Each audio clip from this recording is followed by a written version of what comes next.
Hi, I'm here today with Adam Nebbs. Adam is the Mind Game Scholar for the Menzies Institute for Medical Research. Hi Adam. Hi Sherry. Adam, I just wanted to ask you today, how do people know if their workplace is healthy? We have quite a good understanding of what physical work health and safety is, but when it comes to psychological health and safety, it's a lot harder to define that, especially if we look at smaller businesses. So we're really at the moment in that planning phase of working out how can we create a tool that informs those gap areas that, that workplaces need answers to. There's a few areas that you could look at though.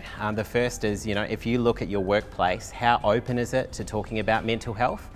So that could be in a number of ways. So mental health initiatives like Are You OK Day? Next month we have Mental Health Month. Are your workplace supporting those things in meetings and huddles and via email? Is it being talked about? Do you have senior leaders, showing commitment on a regular basis to talking about mental health?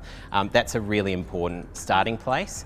Other things too is work-life balance, and I know as a previous manager, you've got to just be mindful of how your actions can role model your commitment to mental health. So are you doing excessively long hours at work? Are you actually taking breaks? Are you taking leave? Because your people will follow you in that capacity. So it's just really important in the way you talk about mental health, but also how you live mental health in the workplace.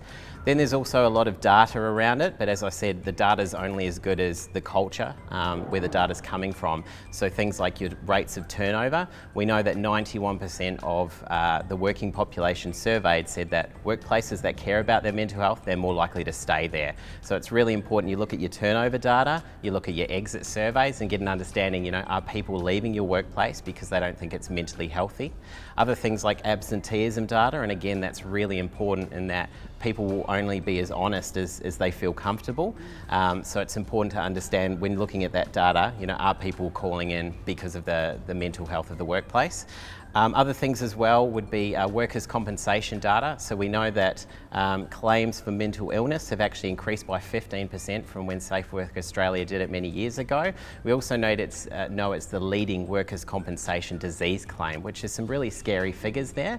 So looking at your workers' compensation claim, knowing that it's going to contribute to the largest cost and it's going to contribute to the largest amount of days out of the workplace for your workers. So just understand those data points. But it's still very much quite a big question that we're trying to answer, and in the research, as I said, we're trying to look at tools that can be utilised across all businesses so workplaces can understand how to answer that question. That's a fantastic answer. Thank Thanks, you. Adam. Cheers.